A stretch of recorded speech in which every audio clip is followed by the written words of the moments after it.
Simula ng archipelago, mga 50 milyong taon na ang nakalilipas, ang kapuluan ay nabuo sa pamamagitan ng pagsabog ng bulkan.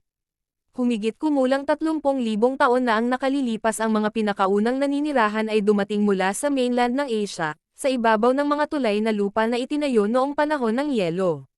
Pagsapit ng ika-10 siglo ADV, tinanggap ng mga taga-baryo sa baybayin ang komersyo at mga naninirahan sa China, na sinundan ng mga mangangalakal na Muslim mula sa Borneo.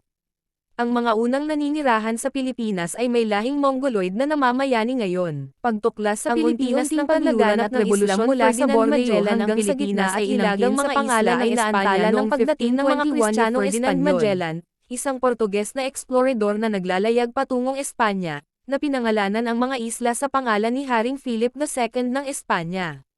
Tinawag silang Las Filipinas noon.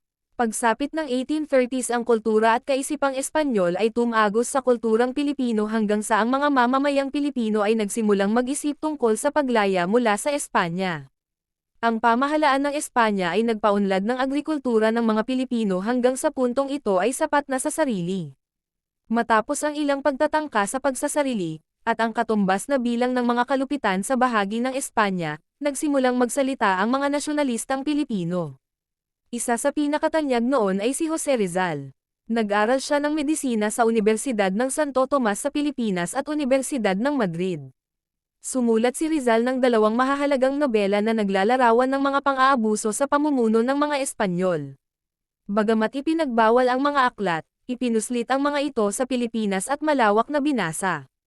Sa gabi ng kanyang pagbitay, noong ika-30 ng Disyembre taong 1876, ipinroklama ni Rizal ang Pilipinas na, ang perlas ng Oriental Seas. Ang kanyang kamatayan ay taunang ginoganito tuwing ika-30 ng Disyembre. Ang pagbitay kay Rizal ay nagbigay sigla sa rebolusyon. Bagamat hindi nakamit ng mga rebeldeng Pilipino, sa pamumuno ni Emilio Aguinaldo, ang ganap na kalayaan, hindi nagawang wakasan ng mga Espanyol ang rebelyon. Noong Disyembre ng 1897, ang mga negosasyon sa Espanya ay nagresulta sa kasunduan ng Biak na Bato. Ang lahat ng mga rebelde ay binigyan ng galit at ang mga pinuno ng rebolusyon ay bumalik sa voluntaryong pagpapatapon sa Hong Kong. Habang nasa Hong Kong, si Aguinaldo at ang kanyang mga kababayan ang nagdisenyo na ngayon ay pambansang watawat ng Pilipinas. Ang panahon ng Amerikano at kalayaan, Admiral George Dewey kasabay ng pakikipaglaban ng Pilipinas para sa kalayaan, ang Cuba, na kolonya din ng Espanya, ay nagsisikap na palayain ang sarili mula sa pamumuno ng mga Espanyol. Ang Cuba, gayunpaman, ay nagkaroon ng suporta ng Estados Unidos. Nang lumubog ang barkong pandigma ng Amerika, ang USS Maine, sa daungan ng Havana, nalalapit na ang digmaan sa pagitan ng Estados Unidos at Espanya. Noong ika-25 ng Abril taong 1878, nagdeklara ang Estados Unidos ng digmaan laban sa Espanya at ang commander ng US Asiatic Squadron, si Commodore George Dewey ay ipinadala upang makipag-ugnayan sa hukbong dagat ng Espanya sa Pilipinas. Sinalakay ni Dewey ang armada ng Espanya noong umaga ng ika-1 ng Mayo taong 1878 mula sa kanyang barkong USS Olympia. Ang labanan ay tumagal lamang ng ilang oras na nagresulta sa kompletong pagkawasak ng armada ng mga Espanyol sa Manila Bay. Ang armada ng Amerika ay nagdusa lamang ng kaunting pinsala. Ang digmaang Espanyol-Amerikano ay opisyal na natapos sa kasunduan sa Paris noong ika-10 ng Disyembre taong 1878. Gayunpaman, ang gobyerno ng Amerika ay interesado lamang sa kalayaan ng Cuba, hindi sa Pilipinas. Sa pamamagitan ng treaty, nakuha ng Cuba ang kalayaan nito at ibinigay ng Spain ang Pilipinas, Guam at Puerto Rico sa Estados Unidos sa halagang $20 milyon.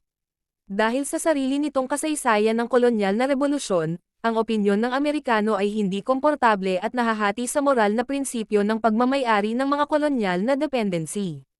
Dahil halos hindi sinasadyang nakuha ang Pilipinas, hindi sigurado ang Estados Unidos kung ano ang gagawin sa kanila.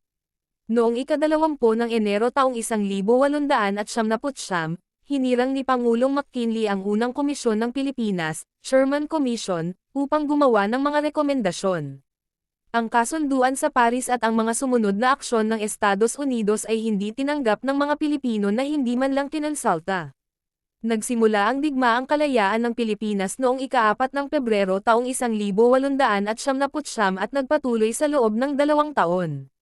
Nangangailangan ang Estados Unidos ng 126,000 sundalo para masupol ang Pilipinas. Ang digmaan ay kumitil sa buhay ng 4,234 na Amerikano at 16,000 Pilipino.